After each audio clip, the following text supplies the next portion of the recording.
For me, kayak fishing is simple. A boat, a paddle, a fishing rod, and unspoiled water. The fish are big. The chaos is beautiful. It's angling's addictive final frontier, and I'm hooked. I'm Drew Gregory, and this is Hooked on Wild Waters. I am so excited to be in Pennsylvania today for an awesome Hooked on Wild Waters episode where we're going to be fishing a small river or creek, if you will, and that's kind of where I cut my teeth and got into fishing wild waters. I'm with Noah Heck. He's a Jackson Kayak Pro Staff and the Tournament Trail Director for the River Bassin Tournament Trail. What stinks is, we never get to fish the tournaments because we run the tournament trail. You're judging fish behind the scenes. I'm setting up at the tournament stops. Today, we're going to have our own mini River Bassin Tournament Trail tournament between you and I. We have our measuring boards here, we have our phones, we're gonna take photos, and top 3 fish wins. So tell us about this spot here. Yeah, this is actually a spot I've wanted to fish for a really long time. I've fished this water system, but really far from here. And we checked that out on a map. The water looks awesome. There's no launch, so we had to kind of make our own launch. That's why we're standing in this creek. We're gonna follow this creek out to the river and get some smallmouth bass. Sounds like an adventure to me, man. Yeah. Well, let's go do it. All right.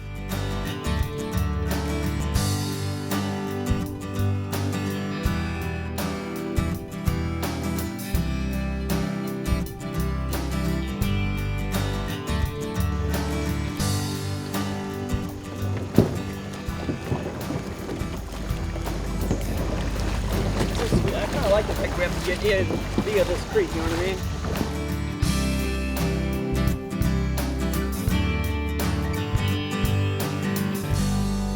The River Bassin Tournament Trail started in about 2010, and Noah's been with me for several years now, and basically, if you've never heard of it, it's really cool. It's a kayak fishing tournament series.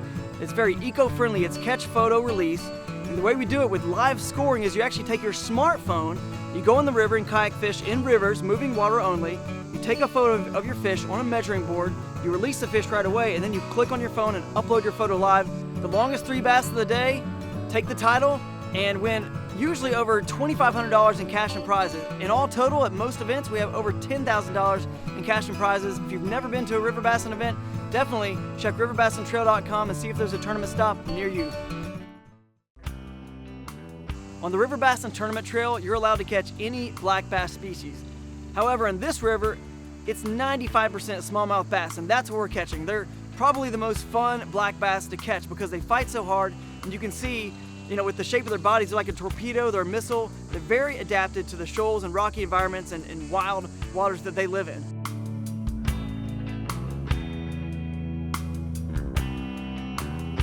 This river is absolutely stunning. The water is crystal clear. There are shallow rapid sections that are really tough to get your kayak over, and many times we had to drag. But then there are deeper sections that have big fish, big boulders. I mean, you just look up and the place is just amazing and wild.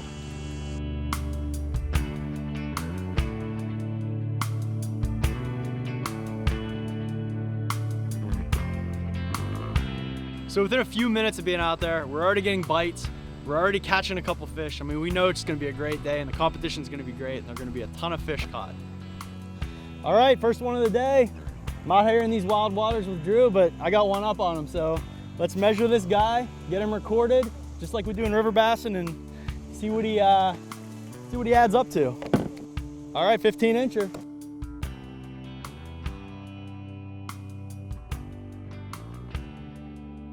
On the board, smallmouth bass, Western Pennsylvania. Let's let this guy go. And look, I am really happy to be catching fish because the infamous Drew Gregory is here, the guy who started River Bassin. And frankly, I want to beat him. This is my turf. This is Western PA. So if he comes up here, I want to beat him on the water.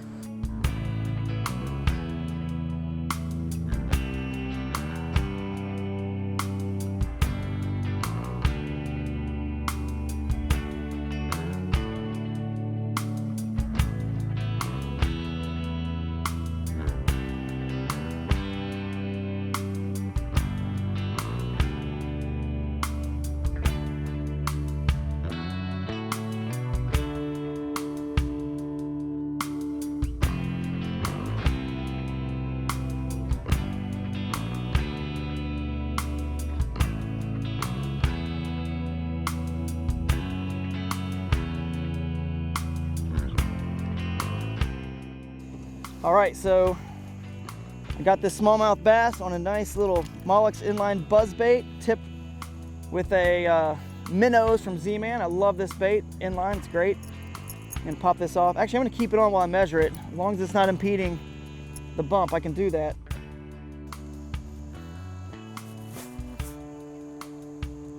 So just for the sake of not losing it, I'm gonna keep it hooked. All right, I don't know if I'm gonna be ahead of Noah quite yet. Looks like I got 14 and a half. Bam, photo taken. So I'm a little bit behind him still, but things are looking up. We got cloud cover, we got big boulders, deeper water. We're done with scraping our way down the river, hopefully. But that's just what happens when you go to a place you don't have any idea what's there. But it feels really good to catch fish in a spot that you just sort of explore and find on your own. I decide, you know what, this water is so clear. I love getting cool GoPro shots of fish underwater. And then out of nowhere, I just lean too far and flip over. Now I'm just in the water, wet, my stuff's going everywhere. It's a yard sale.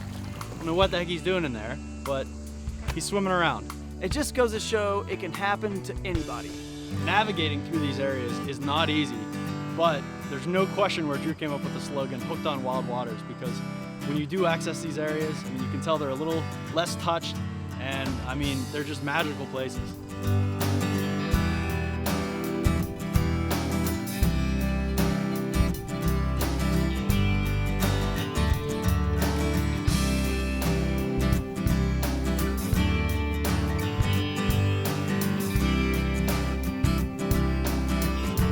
One of the things I love about fishing wild places is the fact that you can see so many things you would never see otherwise. All the animals and the scenery. And I look up, I see this cliff, these bluffs, this beautiful big boulders everywhere.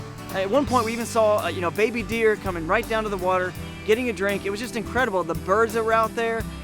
You know, it never amazes me. I never get tired of checking out all the scenery and action that's around the wild water.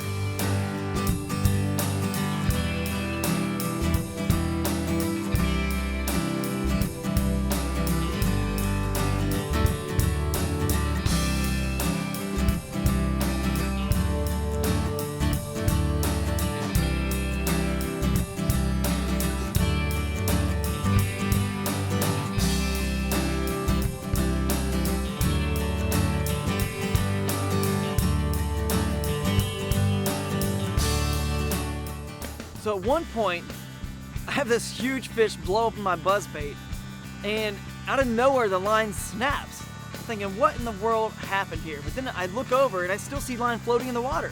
Dude, I still got him, Noah. I got the line, he's still on. Yeah, look at this. He's not a bad fish either.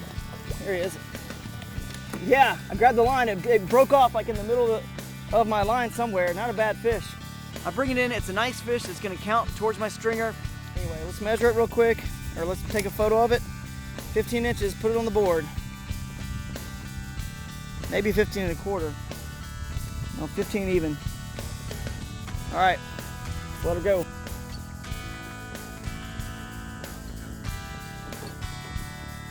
That was cool though. You just never know what's gonna happen.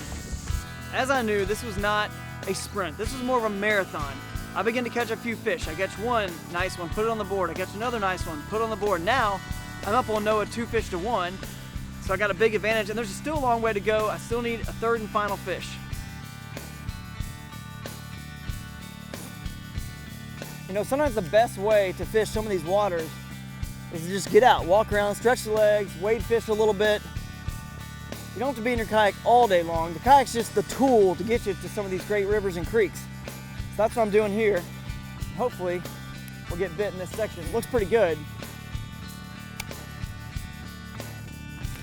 Oh yeah, fish on. Woohoo! Number 3. Number 3 if I can get her in, Noah. All right, oh, she's jumping around. Come on, not a bad fish either. She's about to jump. I think, maybe. Stay down, stay down. All right. Slide her in right on here on these rocks. There we go. Not a bad fish. What's important about this fish though, this is number 3. Number 3, which means this is a full stringer for me.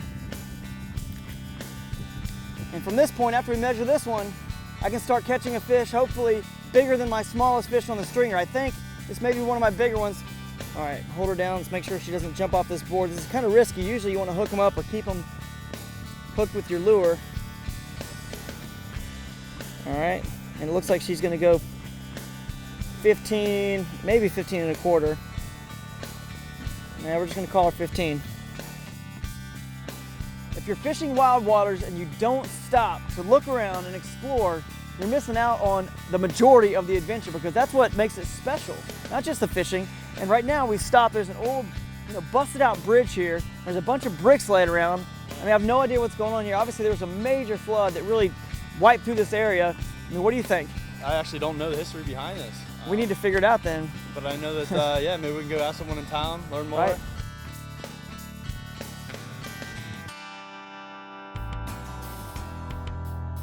We found our good friend Neil Andritz from the River's Edge Canoe and Kayak.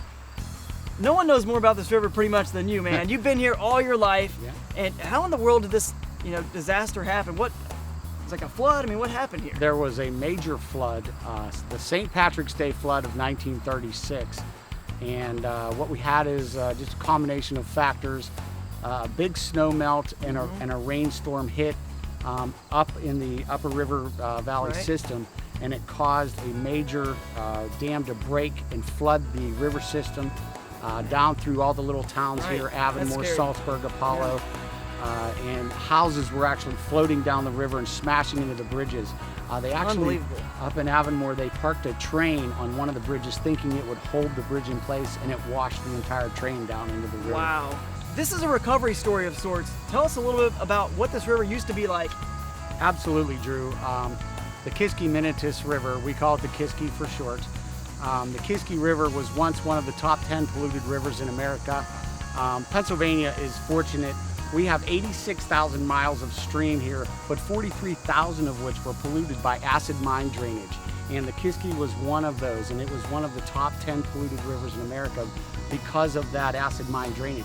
There was not a living thing in the river back 20 years ago. Wow. And we started, the local watershed started doing their efforts to clean up the river, to abate the mine drainage. Right. And today we have recreation and fishing, and just we're able to hold the incredible River Bassin Tournament now because of that. Wow, that's amazing. I'm so glad you guys have put in all that hard work. Sure.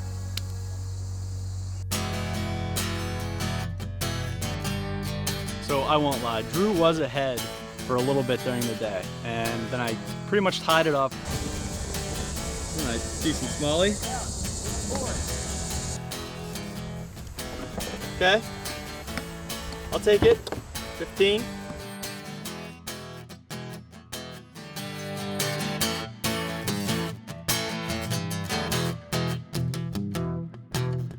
We weren't spending too much time looking at our phone to determine who was actually in the lead, but I knew we were really close.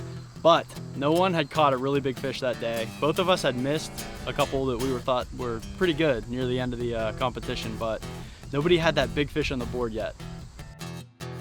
We get to this one area and there's a rapid just downstream, but right before the rapid you always notice the water gets slick and calm.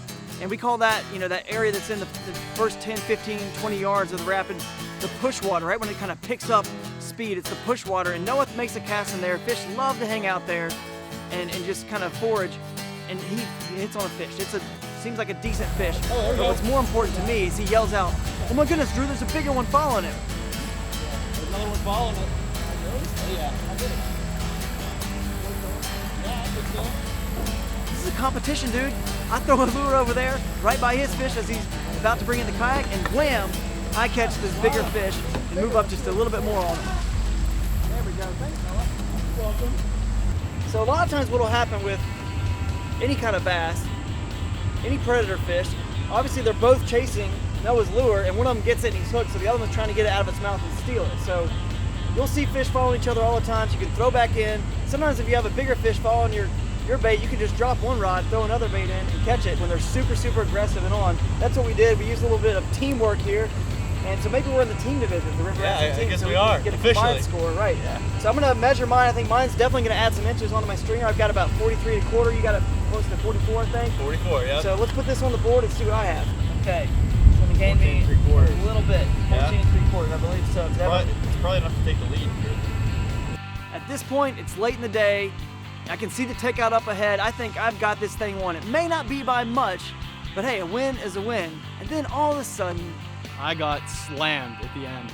Pull back, and I mean, I know in a second that that's the fish I need, and that's the big fish for the day.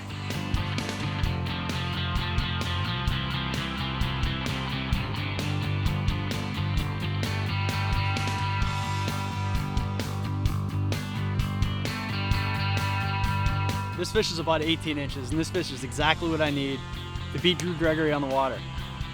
So I got a nice 18-inch beautiful Pennsylvania fish, man. Smalley here. That's awesome, dude. I guess we'll put it on the board and make it official. Make it official, man, because I think you got this one, man. I think you took me today. Honestly, Noah's a great guy. He works so hard on the River Bassin Tournament Trail. He really deserved it. He's a good friend, so I'm actually very, very happy he got that fish. It's adventures like this, catching fish like this in a place we've never been to before. Yeah, we didn't catch a ton of big ones, but you know what? This is just one fish. When we come back here again, we might catch several like this now that we've been to the area. You can clearly see by the beauty that's here in the Pennsylvania rivers and creeks why we're definitely hooked to wild waters.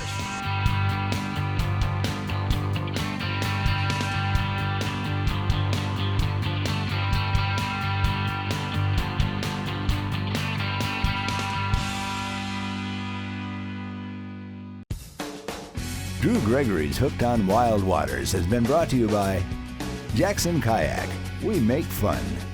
GoPro, be a hero. Bending Branches, pretty, smart paddles. Orion Coolers, never lose your cool. 13 Fishing, make your own luck. Z-Man Lures, the science and art of fishing.